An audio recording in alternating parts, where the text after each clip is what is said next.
Hello and welcome to the World Fish Farming News for the 22nd of August 2024. ILA detected in Frøya facility with over 1 million fish.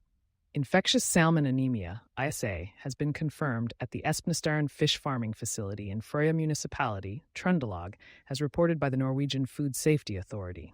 On August 11th, Vestmannaeyjar housed 1.1 million fish with an average weight of 3.4 kilograms. Mosavoll reported the suspicion on August 9th, and the diagnosis was confirmed on August 22nd based on the Veterinary Institute's analysis. The site is owned and operated by Mosavoll and houses fish from Aquagen and Trøndelag County Municipality. There are also suspicions of ISA at the Moi Draga site, also in Frøya and operated by Mosavoll, potentially affecting nearly 1.4 million fish in total.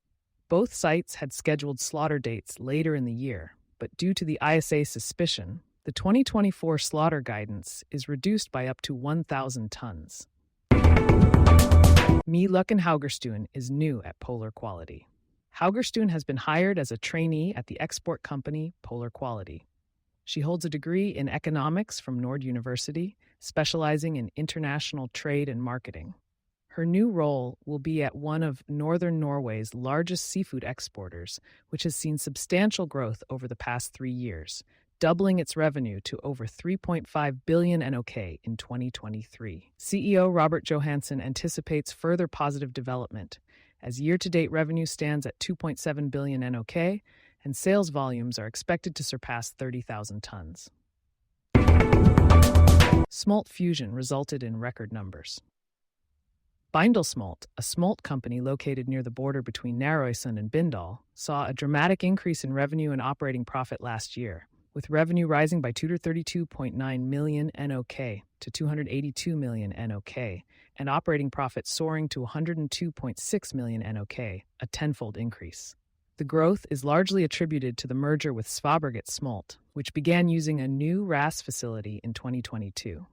The company also saw its workforce increase significantly from 11 to 30 employees. The combined results of Smolt and Smolt explain the significant growth figures, and the company expects to maintain similar levels of performance moving forward. Progress in AKVA Group's RAS-S systems in Vestmannaeyjar. The RAS facility for smolt, delivered to Laxey, has been in stable operation for some time, with the Icelandic fish farming company receiving its third batch of eggs in July. The AKVA Group, a total supplier, is responsible for the RAS systems both at Laxey's smolt farm and at the growth facility under construction. Laxey is focused on land-based farming on Vestmannaeyjar. Fish from 2 previous batches now occupy 2 out of 3 RAS systems in operation. The collaboration between Laxey and AKVA Group began in 2022 with a contract to build Iceland's first RAS facility for Atlantic salmon smolt. The system is designed for 4 annual batches, expecting a production of around 4 million smolt. The feeding in RAS 1 began in February 2024, with RAS 2 and 3 being installed shortly after. Once the smolt reaches 100 grams, it will be transferred to a post-smolt system using borehole saltwater. The first growth module, still under construction, is expected to be ready by mid-2025. The goal is to produce 32,000 tons of large salmon by 2031, with a total of 6 growth modules planned. I hope that the Environmental Flexibility Scheme is presented this year. A proposal for an environmentally flexible scheme for aquaculture is expected this year, backed by the Norwegian Parliament. Promising delivery by 2024. Fisheries Minister's State Secretary, Even Tronstad Sagebakken, emphasized its integration with broader sustainability efforts. The project From Red to Green Coast has already proposed solutions, emphasizing closed production systems and targeting critical areas for lice control. Experts call for swift implementation alongside innovation to identify effective practices.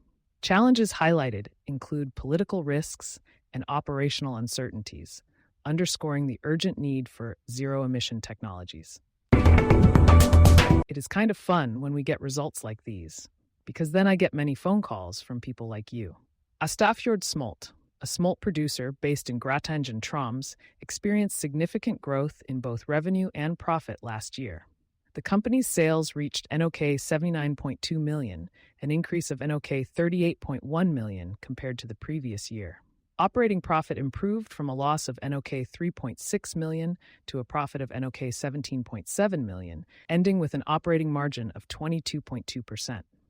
According to CEO Dagfinn Eidesen, the positive results came after an extensive 6-month cleaning of their RAS facility in 2022, which required them to skip a generation.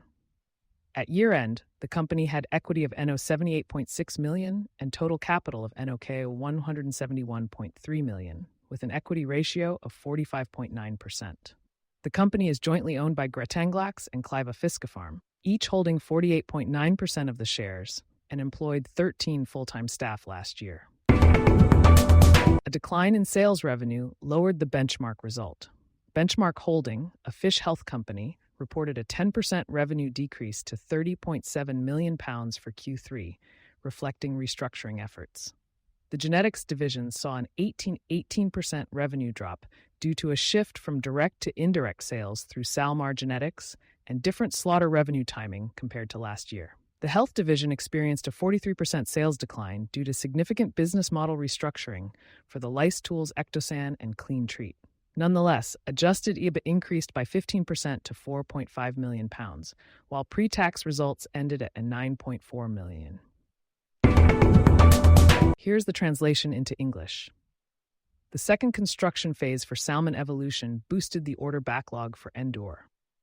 Endúr's fish farming facility at Indre Harøy in Møre og Romsdal became pivotal in the second quarter, posting revenues of 691.8 million and an adjusted EBITDA of 97.5 million. The quarter's order intake reached 1,556 million, achieving a book-to-bill ratio of 2.5x. CEO Jeppe Råholt noted the company's entrance into a busy season for outdoor marine infrastructure work, boosting income levels and strong margins, reflecting solid operational performance. A key driver for the high order intake was the FID for Salmon Evolution Phase 2, valued at around NOK 1 billion. Endúr's order reserve stood at NOK 3,031 million, a 53% increase from the start of the quarter. Following the quarter's end, several significant contract awards were announced. Pre-tax profit was NOK 23 million, with operational cash flow at NOK 83.2 million. The Aquaculture Solutions segment earned revenues of NOK 103.9 million, including feed barge production and planning, design, and construction for eyed smolt, with an EBITDA of NOK 5.3 million.